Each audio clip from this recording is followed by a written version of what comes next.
pass. Wala. So next, Elodie Ferreira. Oh, ikaw pala. Pastor. Manda ka kami.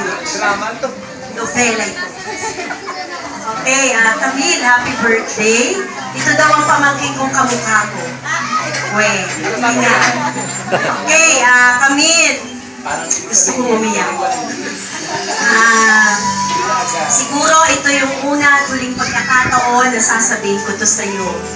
Sana sa pag-aasawa mo, hindi ka nagbubulaga. Huwag nating gayahin ang mga naunang sistema ng pag-aasawa nila.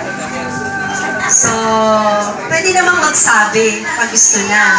Huwag lang yung tinatanggap kasi nandyan na. So, hindi lang basta magtatapos. For sure, alam ko, gagraduate ka. Bigyan naman ng kaligayahan ng mami at daddy. Pasahin niyo sila.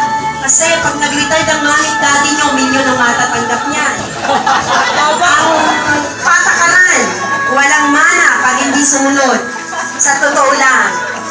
Ako, pag re-retired ko, yung dalawa kong anak, pag hindi sumunod, walang mana yan sa akin. Well, joke lang. Sandali na lang. Alam nyo, ang maswerte kayo. Kasi may mga trabaho ang magulang nyo. Nabigyan ka ng ganitong dibu. Bagay na inasam din namin noon. Kasi mahirap lang kami ng mga mami mo. Kami nagdidibu. Hawak namin labahin. Ganun namin in-enjoy ang dibu namin noon. So, Camille, please, hindi lang magtatapos. Bigyan ng magandang ngiti ang magulang. Magtatrabaho pa kami. Yung boyfriend, huli na lang yun. Yung pag-aasawa, huli na lang yung pagdidesisyonan. Katulad ng lagi kong payo sa estudyante ko, ang huling desisyon na gagawin nyo ay ang pag-aasawa. Enjoy nyo muna yung buhay nyo. Magbigay kayo ng kaligayahan sa magulang nyo. Mag-serve kayo sa kanila habang nagtatrabaho kayo. Kasi ang magulang talaga yung sacrifices nila. Walang sinasabi ang magulang kundi para sa anak ko ito. Laging ganon. Pero minsan mga anak, madamot, panay sarili ang iniisip, hindi iniisip yung damdamin ng kanilang mga magulang. So, sabi nga ng mami mo, Camille, ikaw ang alas ko. Kaya, Camille, natitigilan ka. Ikaw ang alas ng mami mo. Sa iyo siya babawi. Naintindihan mo ba?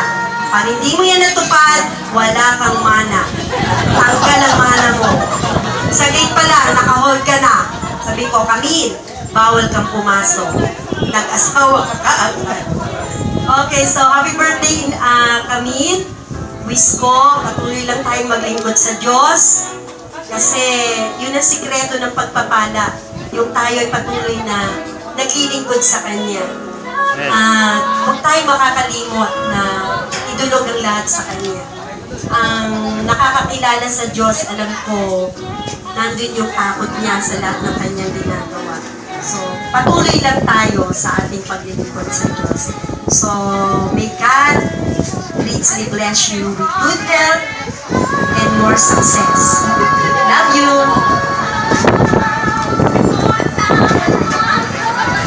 Thank you so much, ma'am. Truly heart-warming message from you. Okay, so para daw sa akin yung sabi niyo. So next, Mildred Launan. Okay, so Mildred Launan, ang may bahay. Okay, so ang may-ari ng bahay. Ayan. May-ari ng mansyon. So, ayan. Ayan.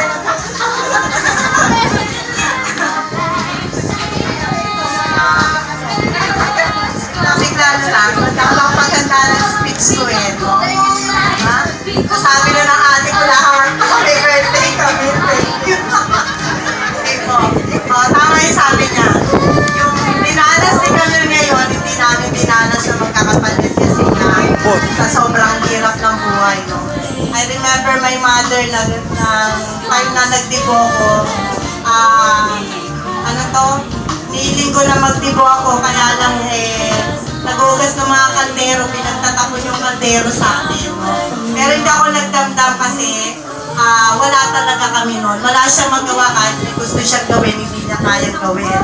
So, ang natutunan namin doon, mag-is kami kung anong meron kami. So, maswerte ka kami kasi binigyan ka ng mother mo, ng mami mo ng ganitong pagkakataon para ma-enjoy mo yung kabataan. So, wish ko lang ay ang sikreto ng pagpapala ng Diyos, materially, financially, and spiritually, ay nasa atin din. So, kung paano tayo maglingkod, doon din sinusukat ng Diyos kung paano tayo pagpalayan. So,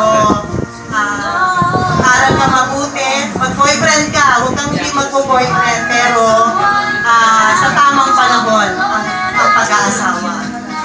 So, happy birthday, and